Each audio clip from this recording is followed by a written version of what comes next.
Hello, welcome back to another breaking news update. My name is Jimmy Boyd, and you are watching Boyd News. I want to thank you so much for tuning in today. I'm back with another update coming out from the war between Russia and Ukraine, and I've got a lot of news coming out from the Kursk region of Russia that I'd like to share with you today. So, yesterday we had a report that Ukraine had allegedly launched a new counteroffensive in the Kursk region just southeast of the town of Sudza. And we were hearing at the time that this counteroffensive was actually very successful.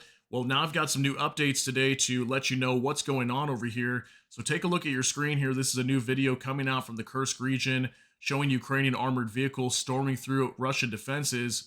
And you can see one of their vehicles actually took a direct hit here as well. So Russian defenses collapse. Ukraine makes ground in new Kursk offensive. Ukraine launched a counterattack against Russian forces in the Kursk region with hundreds of soldiers and dozens of armored vehicles advancing on enemy lines up to 5 kilometers. So, yeah, what we're hearing today is that apparently there were 4 waves of attacks from the Ukrainian side. They advanced up to 5 kilometers deep into enemy lines inside the Kursk region where Russia was currently controlling, and also have gained up to 100 square kilometers of new territory in the Kursk region. Also, some reports that 4 villages have been lost. Ukraine has taken them over. And also, we had reports that a commander of the 11th Guards VDV Brigade was dismissed for the failure of defense and systematic lies about the positions held by his soldiers. So it looks like even a commander on the Russian side has been removed from his post, as we are seeing Ukraine just completely pummeling through Russian defenses here. So I've got a lot of updates today. We're also going to talk about a story that's coming out on mainstream news today that apparently Vladimir Putin has admitted that the situation is very difficult in the Kursk region. And this is interesting and also very rare because we typically don't see Russian authorities come out and make claims about their failures. They usually don't admit that kind of stuff. Typically when we talk about oil depots and oil refineries inside of Russia being attacked by drones, the authorities will come out and say, oh, it was falling debris that caused the fire. So it's very rare for any, Russian officials to come out and claim these kind of things. And we're seeing a lot of that today, and I'll show you guys all that evidence. So it's looking like it's really bad for Russia inside the Kursk region, and they're definitely very worried about this new counteroffensive and trying to hold Ukraine back. Okay, so I'm going to show you all this information today. We're going to go ahead and jump into this, guys. We're actually going to hop into a mainstream news report just for a moment here on The Guardian. And I want to talk to you guys about this report, talking about Vladimir Putin admitting the situation very difficult. You can see here. So Putin admits situation very difficult in Kursk as Kiev forces mount new offensive. Moscow shows indifference to civilian humanitarian corridor offer, says Zelensky. France delivers Mirage jets, what we know on day 1080. So we talked about this yesterday where Ukraine received some of these Mirage jets. I'm not sure how many they got. I think they got at least 3 to 5 of them, but a handful has been sent to Ukraine already. Now it says here Russia said it was battling a new Ukrainian offensive in Kursk as Kiev offered a humanitarian corridor for civilians in the Russian region it has invaded and partly occupied, and the Russian president Vladimir Putin admitted the situation there was very difficult as he met with regional governors. The Russian Defense Ministry said Ukraine deployed 2 mechanized battalions, tanks and armored vehicles, and 10 kilometers or 6 miles from the border to the southeast of the Ukrainian-controlled town of Sudza. There was no comment on the fresh offensive from the officials in Kiev. Russian statements on the extent of any fighting could not be verified.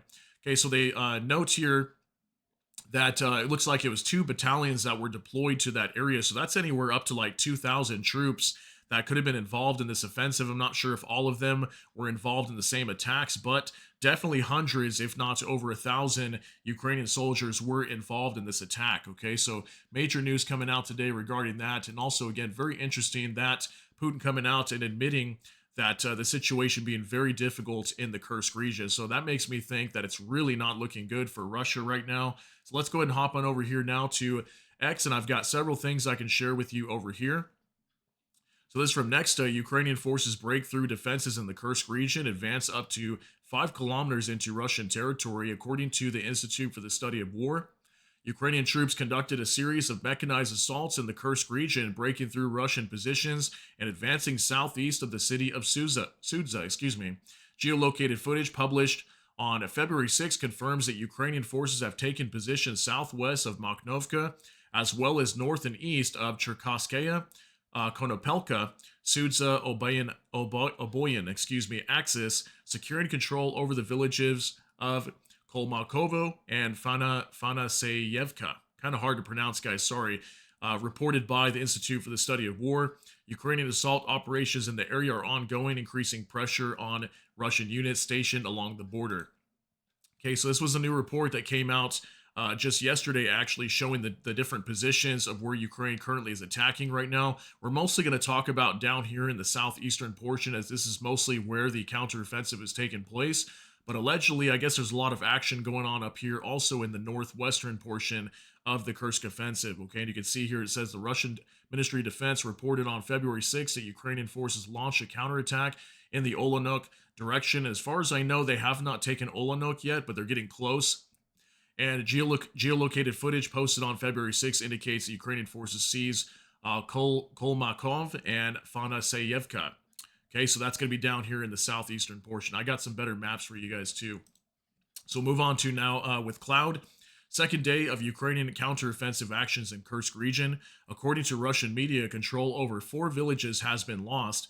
Fanasivka, Cherkasskes, Konopelka, Kolmakov, and Agronom. Fighting continues in the direction of the village of Olenok, and reports of UAF preparing to attack Plekovo. The commander of the 11th Guards of VDV Brigade was dismissed for his failure of defense and systematic lies about the positions held by his soldiers. Wish the guys good luck. So far, everything goes well. Yeah, so far it's looking very good. This is probably the best map that I have for you guys. So these are the 4 towns that were taken over here. We have Apronom, Kolmakov, and I'm probably going to butcher some of these names. I apologize. Cherkasskaya, Konopelka, and also Fanasivka. Okay, so these 4 definitely under control right now. You can see Ukraine started out their offensive up here. They worked their way south. Now they're heading east towards the town of Olenok. Okay, and as far as I know, this town is not taken over, and some of their forces are now starting to move south to Plekovo. Okay, so this is some of the new updates regarding this offensive, and as far as I know, right around 100 square kilometers has been gained so far. So here's that picture of that commander that was dismissed here. This from Max 24, confirmed 11th Separate Guards Air Assault Brigade Commander Pavel Filatiev, if I'm pronouncing his last name right, was dismissed after the failure in the Kursk region. Okay, so allegedly this is the commander that has been relieved of duties due to the failure of holding the Ukrainians back in the Kursk region. And we know that Russia's been trying to push Ukraine out of the Kursk region for months now. I think it's been well over 6 months now. So far have been unable to. We had Zelensky come out the other day and state that Russia will not expel Ukraine from the Kursk region. So it looks like now it's going to be even more difficult for them, and we could see potentially Ukraine gaining more territory up here in the Kursk region very soon. Now also from Grayskull, pro-Ukrainian channel claims the AFU have already captured over 100 square kilometers in the latest Kursk offensive. So here's a new map to kind of show you guys also the amount of territory that's currently under control by Ukraine. Again, still showing that they are not yet have made it to Olenok, okay? But I believe they are working this direction and also heading south over here, okay? So new update there. Now also from Anton Gerashenko, Russian Z-bloggers inform about operational defeat of the Russian army in the Sudza direction, Kursk region of Russia yesterday. Battle of Kursk 2.0, a number of commanders continue to write a history of lies and betrayal.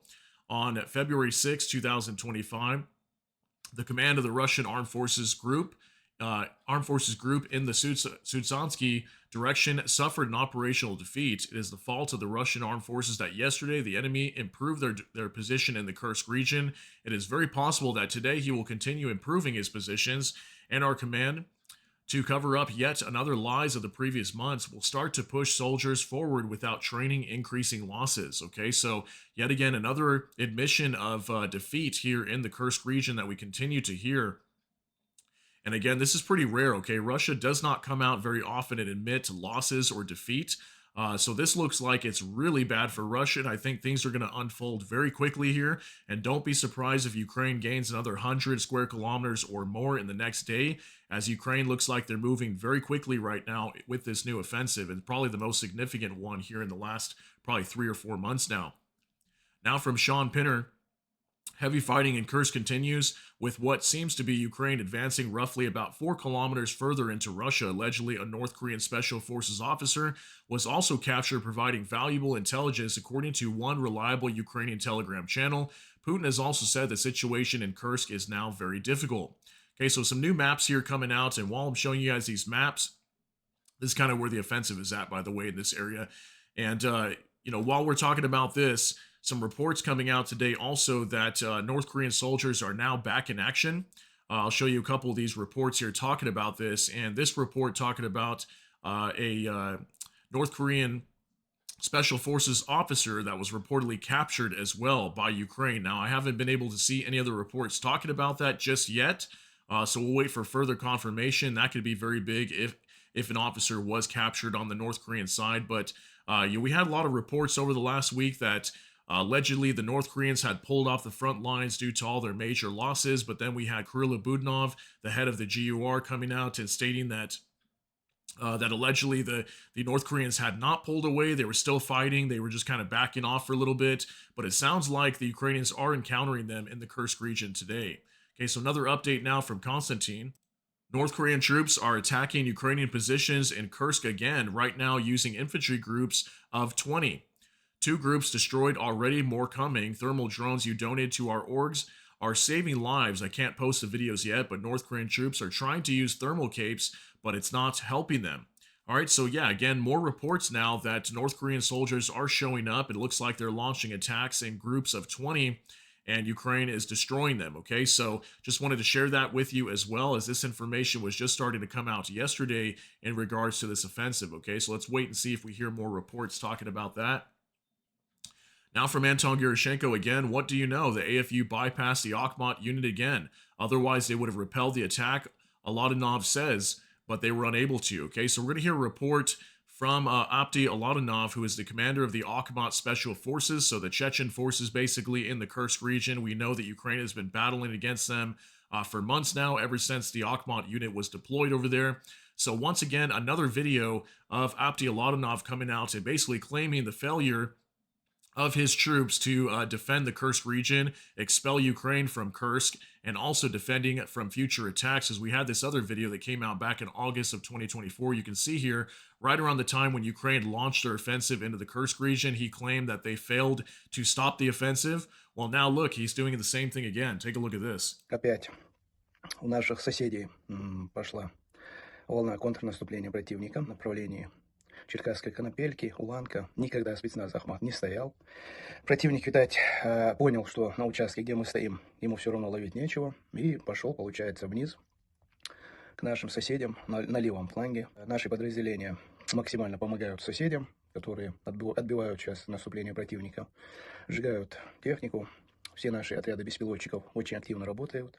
Подожгли уже несколько единиц техники, ну и потихоньку пытаемся помогать нашим соседям. Спецназ Ахмат, либо какое бы то ни было подразделение Ахмата, там не находится, к сожалению, потому что я так полагаю, что противник вынес очень хороший урок с того, что у него получилось, когда он попер в направлении спецназа Ахмат, ну и выбрал место, где он может ударить, чтобы там как раз вот наших подразделений не было. Наши соседи на том участке 810-е морпехи, десантники, пытаются отбить наступление противника. Опять у нас. Okay, so you can see here basically coming out and claiming that it was their failure in stopping the Ukrainians pushing in this area. He also mentions here they had not even been standing in the direction of Cherkasskaya, which is one of the towns that was taken over. So once again, coming out and admitting that they failed to stop the Ukrainians. So just crazy to see so much of this. And again, that makes me think that the Russians are really not doing good in the Kursk region right now, and the situation could unfold and be disastrous for Russia here very quickly. So now moving on to another update from PS01. Breaking, it seems that Ukraine has found an effective weapon against Russian glide bombs. They're reporting the first shooting down of a Russian KAB, which is a guided aerial bomb, in the suburbs of Zaporizhia. Media citing sources in the armed forces of Ukraine. This is about the use of experimental weapons. We are waiting for official confirmation of the information. So this is a very big report that came out today as well, talking about Ukraine allegedly coming up with a new weapon potentially that they use to shoot down an incoming KAB or guided aerial bomb. And a lot of these are dropped all over Ukraine. These and also FABs. These are also glide bombs that come into Ukraine. So the fact they were able to shoot down one of these, I believe, could have been the first time they've ever done so. So we could be hearing very soon that Ukraine does have the ability to shoot these down now, and maybe they're going to unveil some sort of new air defense weapon that was able to take this thing down. So pretty crazy news coming out from there. Now, also from Liskovka, last night the occupiers struck a residential building in Sumy region with aircraft. 3 people were killed, the prosecutor's general office reports. Okay, here's a new strike. It looks like it was a missile that struck this building here. Once again, in the Sumy region, Sumy just being hammered so hard recently. We've shown you guys so many attacks over here in this area. So allegedly a new building here, and also unfortunately 3 people were killed in this attack. Okay, so that's sad to have to report that. All right, now moving on to Darth Putin. My latest nuclear bluff involves Russia nuking itself. I remain a master strategist. So Darth Putin is kind of like a parody account for Vladimir Putin on X. But I wanted to show you guys this new report that came out from Forbes yesterday. And we'll just kind of briefly talk about this, but it says Russia may have launched a second Oreshnik ballistic missile at Ukraine, but this one reportedly exploded on Russian soil. A terror weapon becomes less terrifying when it doesn't work. Okay, so you can see here it was published yesterday, February 6, 2025. And yeah, allegedly this report was talking about the fact that Russia had launched another Oreshnik ballistic missile at Ukraine, but it reportedly had exploded on its own territory. So I don't know for sure if this happened. I believe Forbes at the time was actually one of the only outlets reporting on this, but there was some sources on X talking about this yesterday, but it wasn't completely confirmed. So I don't know for sure if this actually did take place, but if it did, looks like this Oreshnik did blow up on Russian soil. So now moving on to another update from Astra. Russian jet dropped X-59 missile on Belgorod region, according to Astra sources. On February 3rd, an X-59 missile was found in a field near the village of Staro Seltsovo in the Volkonovsky district. Sorry guys, those are hard to pronounce as well. Of Russia's Belgorod region, the missile reportedly malfunctioned and detached from a Russian aircraft. No casualties were reported. According to Astra, this brings the total number of dropped munitions in 2025 to at least 16 Fab bombs, 2 missiles, and 1 UMPB-250, all falling in Russia-occupied territories of Ukraine. In 2024, 165 Fab bombs were recorded as have fallen from Russian aircraft. Okay, so looks like Belgorod getting bombed again around this town called Staro Seltsevo. And it looks like an X-59 missile this time being dropped too earlier. I'm not sure what happened here. Looks like it malfunctioned and ended up dropping too soon into the Belgorod region. And we've seen Belgorod get hit by lots of glide bombs in the past as well. A lot of times the Russians miss their targets in Ukraine. They drop them too early. And we've even had homes being destroyed inside the Belgorod region due to Russian bombs being dropped early. So another report coming out today from Belgorod. Now from next, the Trump administration has disbanded a group to fight Russian oligarchs, according to Reuters. The U.S. Justice Department has stopped working to enforce sanctions and prosecute Kremlin-linked businessmen, the publication reported. Okay, so this was a new report today that was coming out. It says Trump administration disbands task force targeting Russian oligarchs. U.S. Attorney General issues memo to break up efforts started after 2022 Ukraine invasion to target those close to the Kremlin. Okay, so yeah, a lot of Russian oligarchs towards the beginning of the war were targeted. That's when a lot of the Russian assets were taken, like up to 300 billion worth of assets, and now they're sitting in European banks across multiple countries in Europe. And yeah, it looks like the Trump administration did disband this task force that was targeting the Russian oligarchs. And I thought that was interesting why they would do that now. Is this indicative that maybe the war is going to come to an end, or maybe has this task force already done their job? Have they gotten all the the assets that they possibly can? I think that's maybe a possibility as well. But I think it's more indicative that maybe this war could come to an end very soon. All right. So also from War Translated Dmitry, this is kind of whole we've ended up with. Russian soldiers comment on the damage to their vehicle, expressing their relief and astonishment at having miraculously survived an encounter with a Ukrainian drone. So new video coming out showing Russian soldiers driving another beat-up vehicle, and it looks like it did take a direct hit from an FPV drone, and somehow they managed to survive. You're going to see them talking about this. Take a look at this. Эвакуация прошла успешно, да? Наши, блядь, гонки нахуй, ёбаный в рот.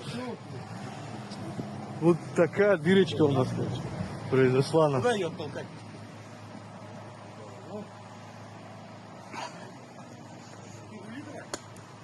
Толкайте, перекатывайте это, и все будет. Не надо, там что делать? All right, so another video to show you guys the types of vehicles that the Russian military has been using, as a lot of their military vehicles have been destroyed. So they've been converting a lot of civilian type vehicles that are extremely old into military vehicles. It looks like one of them were attacked by an FPV drone, took a direct hit there on the top of the vehicle, and somehow all the men inside of this were able to survive after this attack. So I thought that was pretty crazy, considering that this vehicle is probably not even armored as well. So that was a new video today. Interesting coming out from there. Now for Max 24, in Donbass, the Russian armed forces outnumbered AFU 5-1, sending in unmotivated men under 50 with no combat experience, according to the Wall Street Journal. We hear that a lot coming out from Russia, right?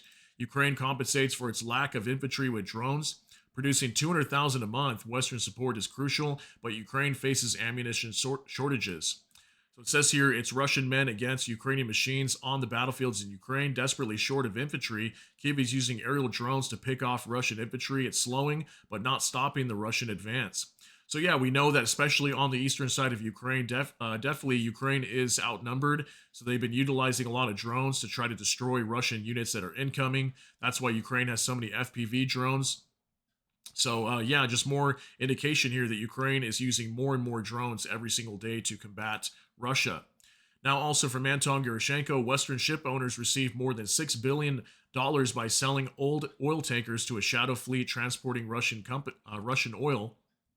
Follow the money investigation.